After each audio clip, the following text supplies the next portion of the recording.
everyone, Tox here from critshappen.com. Thanks for watching and welcome back. I've got a critical question of the day today.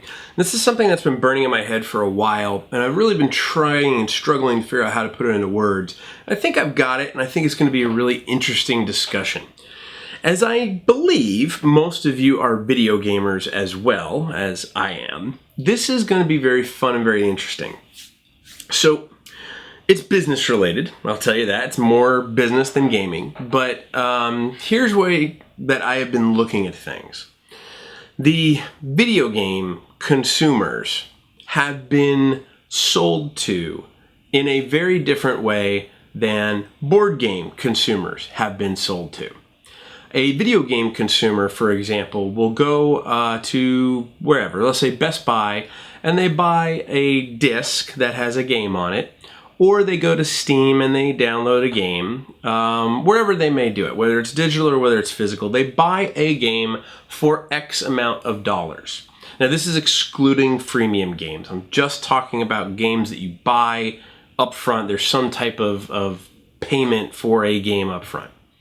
And what they are geared to, what I'm geared to, what I've been taught is that the product I have bought is a portion of a full experience. For example, I could go buy Arkham Knight, the new Batman game, and it could be awesome. But when I get home, I've spent $60 on that disc. I know I have a great game. I know I'm going to enjoy the game. I'm going to have fun with it. But there's more to it. There are downloadable content packs that are going to give me more maps, more scenarios. There's more skins. There's more things that add to that experience. And it's all pay to play. It's all downloadable content. Some of it's free, yes, but a majority of it is pay to download. So I've been geared and I've been kind of trained to understand as a consumer that the $60 I plop down on my game is not providing me the full experience, and therefore I am going to be paying more to get that full experience. Now, flip that all on its head, and let's go to the board gaming world. As most of you know, I work with Arcane Wonders. I'm Vice President of Business Development, and I do a lot of stuff for them, from marketing and from sales. And one of the bigger things that we're always asked about is what promo cards do we have?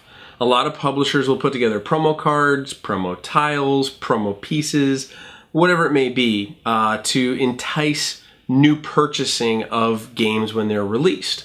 So for example, we at Arcane Wonders, what we'll do is whenever we do a first print run of a game, we have 2 promo cards that are included with that. So you can only get them during that first print run. Now, that is a different model. It is geared to where the consumer knows if I go and spend $60 on Mage Wars as a comparative example, I'm going to spend $60 on the core set of Mage Wars and I'm going to get the full experience. There are promo cards that I could get, and I can get them usually for free. Sometimes I have to get them on eBay, and that's a secondary aftermarket. But in the most part, us people as publishers will give those promos away for free at shows, at conventions, and things like that. Now, the gearing of that, or the training of that for the consumer, is that they know that they're getting something free on the upfront to add to their experience. And here's the question: which is better? Is either better? Are they both flawed? Are they both great? One of the things that I have thought about heavily is that there are more people coming into board gaming because they have been video gamers and they've been geared to have to nickel and dime themselves to get the full experience, whereas they can come to board gaming and get the full experience by buying just the game. For example, you don't go out and buy Lords of Exodus and then have to buy the minis to add to it later. You get the minis with it. Things like that.